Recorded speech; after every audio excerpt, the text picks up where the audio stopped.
The reinforced titanium carbide plating hadn't stood a chance. Nara stared at the shredded remains of what had been, until approximately 14 minutes ago, a military-grade containment unit. The metal hung in twisted ribbons, edges glowing faintly orange from whatever impossible force had torn through them like tissue paper. Her four eyes blinked in sequence, a Valerian expression of profound disbelief. "Impossible," she whispered, her translator chip rendering the word with appropriate gravity. "That plating can withstand plasma weapons. It's rated for Class 7 combat scenarios." The security feed had captured everything. The cub, barely 3 cycles old by human reckoning, had simply wanted out. No tools, no weapons. Just tiny, stubborn determination and appendages that should not have been capable of such destruction. The footage showed it grabbing the metal with what humans called hands and just pulling. The shriek of tearing metal still echoed in Nara's auditory membranes. Station Chief Nara, "We have a situation," crackled through her comm unit. It was Junior Officer Talvik, and he sounded terrified. "The human cub has breached Sector 7. It's heading toward the human quarters." Nara's primary heart sank while her secondary accelerated. She'd been warned.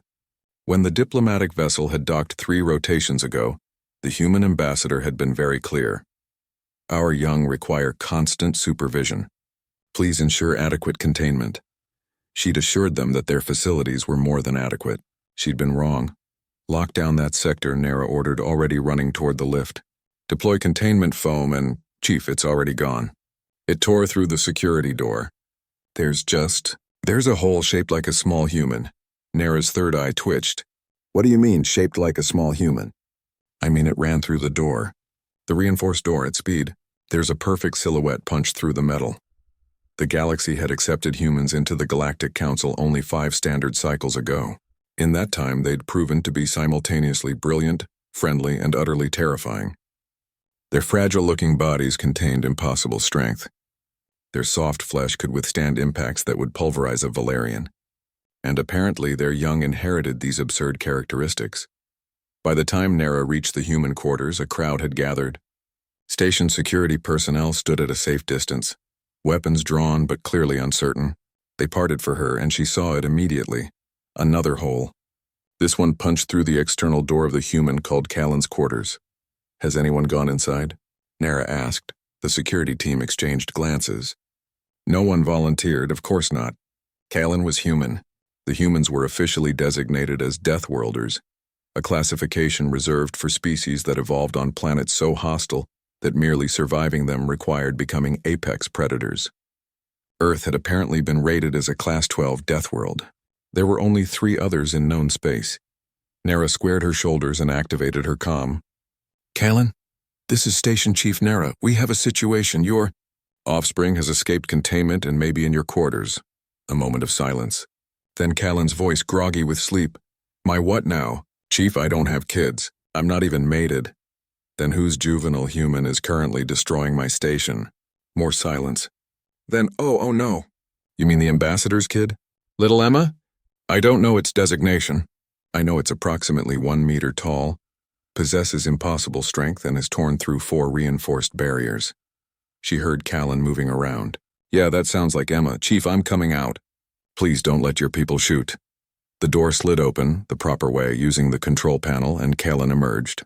He was shirtless, wearing only what humans called sleep pants, and looked entirely too calm for someone whose quarters had just been invaded by a small terror. "She's under my bed," Callan said simply. "What?" "Emma, she's under my bed. I can hear her breathing." Callan rubbed his eyes. "This happens sometimes. Human young seek out adults they trust when they're scared or tired. She probably got scared in the containment unit and decided to find somewhere she felt safe." Nara's translator struggled with the concept. "Your quarters are safe? To her?" "Yeah," Callan yawned. "Human kids have this thing where they feel safer around adults they know. It's evolutionary. Our young are vulnerable, so they stick close to protectors. Emma probably smelled my scent from her cell and followed it here, through 4 reinforced barriers. Well, yeah, human determination is kind of our thing." Callan gestured toward his door. "You want to come see? She's probably asleep by now." Against her better judgment, Nara followed Callan inside. The quarters were standard issue, but modified for human comfort. Higher gravity, warmer temperature, furniture built to support their dense body mass. Kalen knelt beside his sleeping platform and lifted the edge of the bedding. There, curled in a tight ball, was the cub. Emma. She was breathing deeply, one thumb inserted into her mouth, completely peaceful.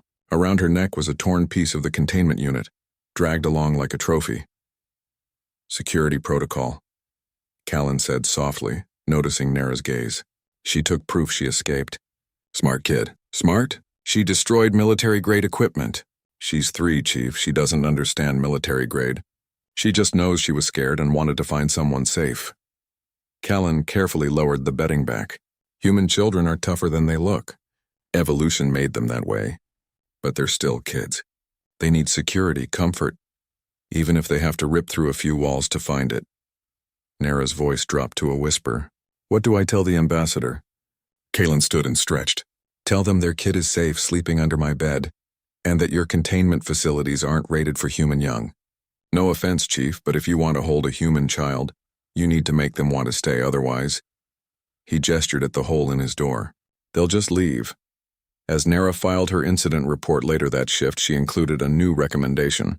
When dealing with human young, containment was impossible. Security was unnecessary. All that was needed was trust, comfort, and perhaps a human willing to let a small terror nap under their bed.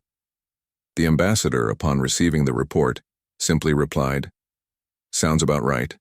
Also, Emma likes bedtime stories. Kalen will know what to do. Nara decided that humans, young and old, were the galaxy's most terrifying mystery, and somehow that made them perfect.